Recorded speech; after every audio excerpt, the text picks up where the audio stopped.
Hoy le voy a hablar un poco acerca de hepatitis aguda. La hepatitis aguda es una enfermedad de incidencia clínica que se caracteriza por una lesión hepática que va a destruir a los hepatocitos, y esto puede ser causado por la inducción de apoptosis o por necrosis.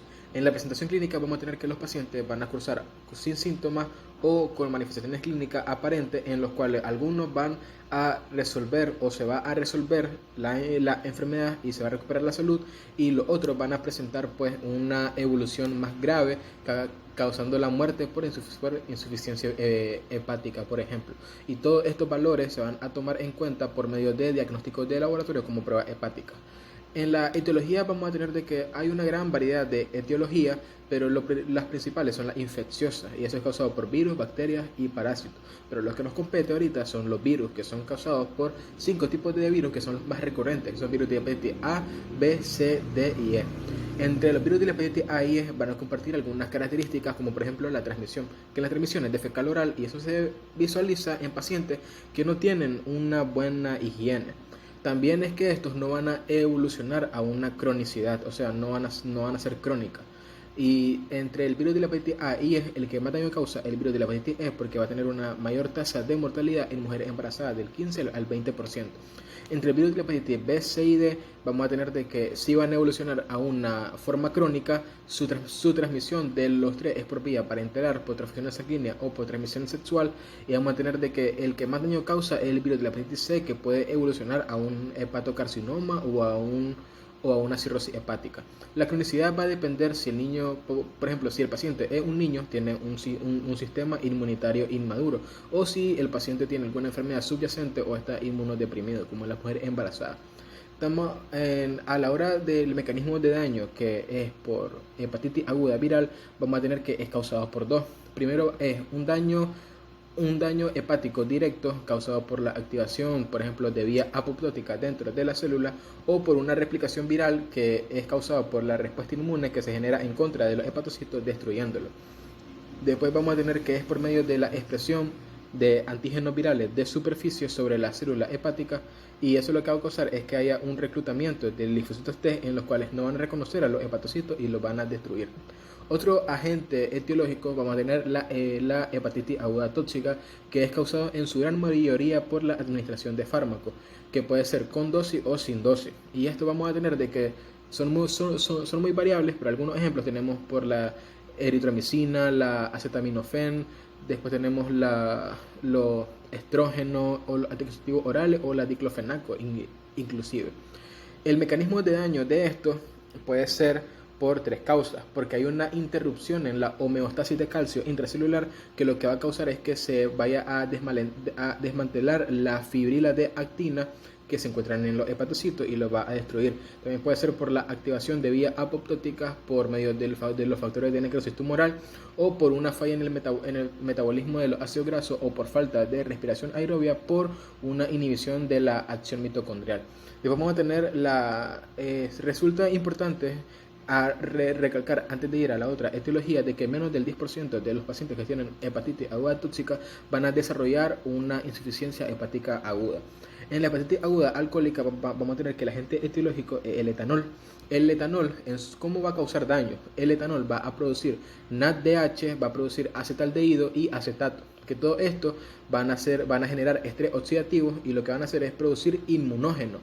Estos inmunógenos van a atraer a células del sistema inmune, como los linfocitos T, a destruir a la célula hepática, porque no las van a reconocer. En las presentaciones histopatológicas de esta enfermedad de hepatitis aguda, vamos a tener que son 4 presentaciones histopatológicas, que la primera va a ser una degeneración o zona de necrosis focales de la célula hepática. La segunda va a ser una inflamación de las áreas portales, con infiltración mononuclear. Después vamos a tener la formación de tapones, que son los que va a producir la colestasis y la proliferación o la prominencia de células de Kupffer y en los conductos biliares. Entonces vamos a tener también de que durante la fase de recuperación lo que se va a ver es que hay una regeneración de los hepatocitos y una recuperación de la arquitectura normal, y otras manifestaciones patológicas que son las más infrecuentes y que solo se presentan en el 1% del paciente son, por ejemplo, la necrosis hepática en puente. Durante las manifestaciones clínicas lo que vamos a valorar son tres tipos de manifestaciones durante la fase de la hepatitis aguda. Tenemos la fase prodrómica o preictérica, la fase ictérica y la fase de resolución o convalecencia. Vamos a tener de que en la fase prodrómica se va a dividir en síntomas constitucionales como malestar, fiebre de 38 a 39 grados y también fatiga, y eso es causado por el mismo proceso infeccioso y por la respuesta inmune del cuerpo. Vamos a tener síntomas gastrointestinales como náusea, anorexia, vómitos y dolor abdominal en el cuadrante superior derecho, que es causado porque hay una inflamación del hígado, se va a distender la cápsula y eso lo que va a causar es provocar dolor.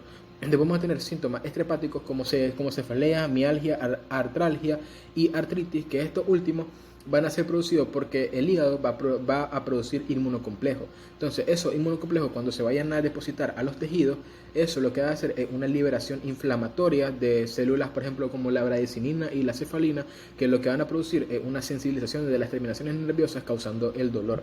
Después vamos a tener en la fase ictérica, que es cuando la fase prodrómica, los síntomas de la fase prodrómica van a disminuir, pero se va a mantener el dolor abdominal y los vómitos persistentes. Aquí va a estar asociado a una pérdida de peso, además de un cambio en el color de la piel, que va a ser amarilla, y eso es ictericia. Se denomina ictericia cuando el paciente clínicamente y según los diagnósticos de laboratorio tiene por encima de 2.5 miligramos de decilitro de bilirrubina.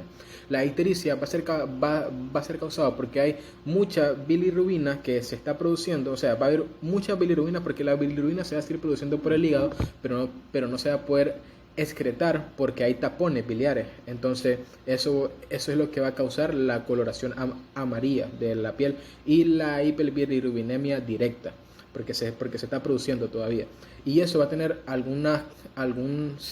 esto se va a reflejar en el color de la S y en el color de la orina, que el color de la S, porque la bilirrubina al no secretarse no tiñe la S, va a ser una S más clara, y como no se va a metabolizar por vía renal, va a ser una orina más oscura de color Coca-Cola.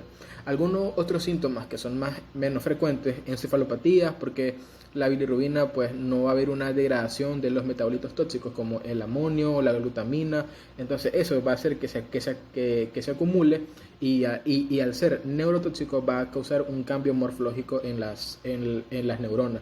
Después vamos a tener algún tipo de coagulopatías, por ejemplo, porque hay una alteración en la absorción de la vitamina K, porque hay una obstrucción del flujo biliar. Después vamos a tener, por ejemplo, ascitis, porque hay un aumento de la presión hidrostática, o disfunción renal, por ejemplo, por algún síndrome hepatorrenal. Y a la hora del diagnóstico lo que vamos a valorar son las pruebas de enzimas hepáticas, que es el ACT y ALT. Si esto sale positivo, vamos a pensar en una hepatitis aguda. Y si esto sale, pues después de esto lo que vamos a valorar es la presencia de antígenos o anticuerpos de los virus. Y cada uno va a tener como que su propio receptor, y el que salga positivo esto, lo que vamos a pensar es en una hepatitis aguda viral. Y si esto sale negativo, vamos a pensar en otras causas como una hepatitis tóxica o una hepatitis alcohólica. Muchas gracias.